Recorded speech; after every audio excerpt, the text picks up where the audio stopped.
What is she doing? Trying to steal your car. Stop! Stop! The keys were still engaged, and then she drove off. I live right up at Studio 6. C-U-R-T-I-S? Yes. Do you know how he got it? No, he bought it. Do you know that, or you think just assuming it? I'm assuming it. He's never lied to me before. Okay. Ever. Let's see in my car. It's a bad day to borrow a car. So is it a UUMV? Is Steven listed as the suspect on the UUMV? Yeah. Okay, so person is in the front of the vehicle, okay, and has more access to other things in the vehicle. Certain weapon profiles are actually secured in the front of the vehicle as well. They could have actually put her in the rear of the vehicle. So I don't know why the officer did not put her in the rear of the vehicle, but that was the first, red flag in my mind. The second thing is, okay, if you're going to put her in the front of the vehicle, then why have your back to your vehicle as well? So you cannot even observe if she actually does other things in the vehicle that she should not do. Well, what is she doing? Trying to steal your car. Stop! Stop! Okay, so not only did she have access to the patrol car's information, but she actually, while in the vehicle, in the front of the vehicle, cross over to the driver's side of the vehicle and then engage the vehicle. The keys were still engaged, and then she drove off.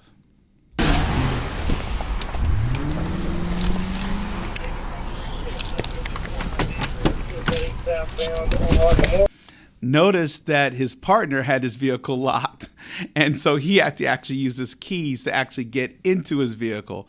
So he actually had his vehicle appropriately secured.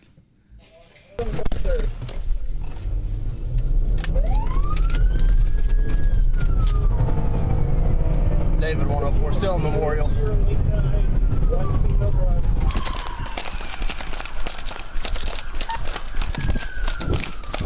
Where'd she go? There she is.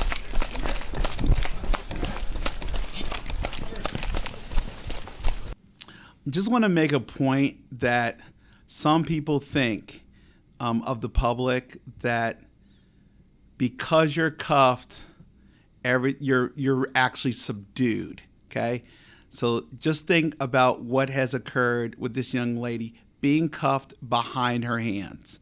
So she was put in a patrol vehicle.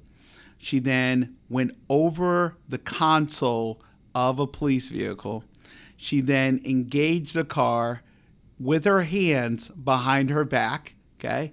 And then she probably had access to tools that actually could have removed the cuffs, but we didn't actually know. People think, okay, the person's cuffed and everything's gonna be okay. That's to the contrary. So let's continue. Come here now!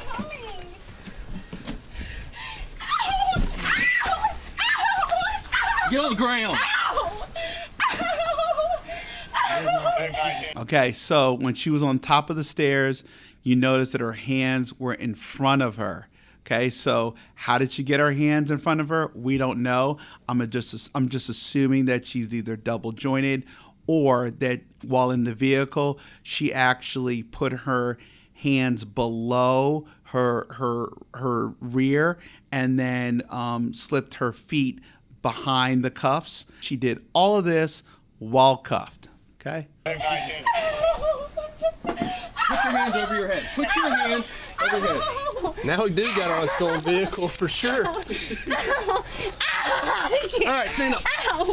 His car is right. Okay, appropriate use of force. So when they cuffed the young lady, she was in a position of asphyxia for just a couple of seconds. That's appropriate. She was in a position of asphyxia, then she was brought up to her feet. So you never want to have somebody in a position of asphyxia for that long. I told you guys I didn't steal that car. You just stole a police car. No, I'm going to jail for You stole a police car in front of 3 police officers. I've seen some stupid stuff, but my gosh. And you hit a car with it? You guys told me that I was going to jail something that I did not do. You just stole a police car. Now I'm going to jail for something I did. Well, there we go. Silver linings. Is there any damage? I don't see any, no. This will be tougher to steal. This is one of our updated, hard to steal models. Okay. Why? She's in the rear of a vehicle. And so, yeah, they're making light of it. But again, that's where she should have been in the first place.